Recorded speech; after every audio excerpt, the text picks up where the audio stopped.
kamu harus bergerak terus, bergerak maju. Karena kalau kamu cuma memikirkannya, nggak akan ketemu.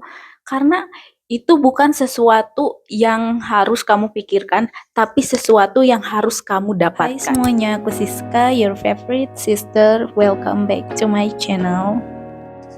Ini adalah channel YouTube untuk self-improvement perempuan Indonesia. Kamu nggak akan pernah menemukan kesempurnaan, kamu nggak akan pernah menemukan kejelasan. Kamu mau hidup seperti apa, kamu ingin melakukan apa, cita-cita kamu apa, kamu nggak akan pernah menemukan kejelasan itu kalau kamu terus memikirkannya.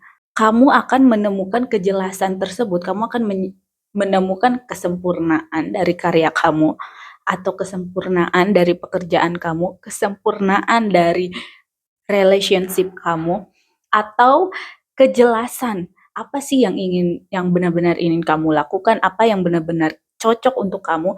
Kalau kamu kamu nggak akan bisa ketemu itu kalau kamu cuma memikirkannya. Kamu harus melakukan sesuatu, kamu harus bergerak terus, bergerak maju. Karena kalau kamu cuma memikirkannya, nggak akan ketemu. Karena itu bukan sesuatu yang harus kamu pikirkan, tapi sesuatu yang harus kamu dapatkan. Contoh, kamu ingin membuat konten, kamu nggak akan pernah bisa benar-benar paham siapa audiens kamu, konten apa yang cocok untuk kamu, niche kamu yang mana, bagaimana kamu menghasilkan uang dari konten kamu. Kamu nggak akan benar-benar bisa tahu sebelum kamu terjun di situ, terjun langsung. Jadi kamu akan paham audiens kamu seperti apa, konten yang cocok untuk kamu seperti apa ketika kamu terjun, meskipun dalam keadaan yang tidak sempurna, meskipun tidak ada views, meskipun tidak lancar bikin kontennya. Oke, yang penting adalah kamu memulai. Karena ketika kamu ingin menciptakan sesuatu, yang apalagi yang besar, yang kecil ataupun yang besar, sesuatu yang besar misalnya, kamu harus mempelajari satu hal dalam satu waktu dengan sangat baik. Misalnya ketika bikin konten, ya kan? Ketika kamu memulai, maka yang harus kamu pelajari di awal adalah bagaimana caranya kamu show up setiap hari. Bagaimana caranya kamu nyaman di depan kamera. Bagaimana caranya kamu nyaman ngomong pakai mikrofon. Jadi itu yang harus kamu pelajari dulu. Kamu nggak harus mempelajari semuanya dalam satu waktu. Kamu nggak harus mempelajari audiens kamu nggak harus mempelajari editing.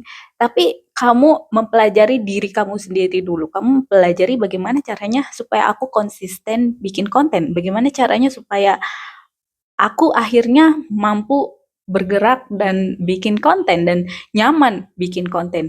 Nggak ada alasan-alasan lagi ketika bikin konten. Tuh. Jadi kamu harus menguasai itu dulu ketika di awal. Nanti setelah itu kamu akan wondering, ini aku udah konsisten tapi tetap nggak ada views. Apa ya yang kurang dari aku? Nah, ketika itu kamu akhirnya unlock new game. Akhirnya kamu harus belajar sesuatu lagi. Oh, ternyata ini views aku jelek kayaknya karena public speaking aku yang jelek. Aku harus mempelajari public speaking dengan lebih baik lagi. Oh, kayaknya ini thumbnail aku deh yang jelek. Oh, judul aku jelek. Jadi akhirnya kamu mempelajari bagaimana sih ini supaya dapat views gitu. Jadi ada new game. Nah, nanti ada new game lagi terus new level gitu. Jadi kenapa banyak orang yang bilang yang penting mulai aja dulu? Karena emang itu yang terjadi, dan gak peduli kamu memulai dengan cringe, kamu memulai dengan salah, ternyata konten kamu nggak cocok dengan kamu nggak tahu kalau konten itu nggak cocok dengan kamu nggak tahu kalau niche itu nggak cocok dengan kamu kalau kamu nggak pernah memulai itu. Dan kamu tahu sebenarnya nggak masalah mau konten kamu nggak ada views, mau konten kamu nggak menghasilkan followers, mau konten kamu nggak menghasilkan uang. Nggak masalah. Kenapa? Karena zaman sekarang konten adalah portofolio. Konten adalah portofolio. Konten juga personal branding kamu. Aku pernah dulu ngelamar kerja dan aku nggak punya background di bidang itu, cuma aku iseng aja, aku ingin ngelamar kerja di sini, di bidang ini, dan aku ngelamar. Terus aku cantumin akun TikTok aku, dan mereka tertarik akhirnya untuk interview dengan aku. Kenapa? Karena mereka lihat konten aku, padahal konten aku tuh nggak FYP, nggak nggak menghasilkan followers yang banyak. Konten aku tuh followersnya masih sedikit banget, masih bisa dihitung jari. Tapi mereka tetap tertarik karena konten sekarang tuh jadi portofolio.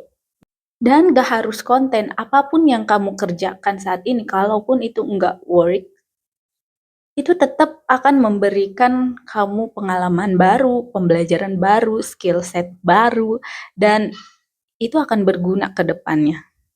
Walaupun nggak works, kelihatannya nggak works, tapi sebenarnya works.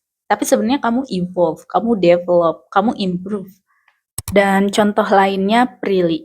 Sekarang ini lagi hot banget kan Prilly. Dan let's talk about Prilly a little bit. Disclaimer, di sini aku nggak mau judge Prilly, aku nggak mau ikut-ikutan menghujat Prilly, tapi aku ingin belajar dari Prilly. Apa sih yang bisa kita lakukan saat ini untuk bisa sedikit aja menjadi seberuntung Prilly? Dan menurut aku bikin konten adalah salah satu hal yang bisa kita lakukan untuk sedikit aja menjadi seperti Prilly, sedikit aja memiliki keberuntungan seperti Prilly. Aku tahu mungkin banyak orang yang bilang itu marketing yang bad dan lain sebagainya. Aku nggak mau judge itu, tapi intinya kita belajar bagaimana supaya kita jadi Prilly daripada kita pusing-pusing mikirin drama ini. Oh ya, disclaimer, aku bukan fansnya Prilly, bukan buzzer. Pokoknya aku cuma pingin sharing aja, menurutku daripada kita judge Prilly, mending kita belajar.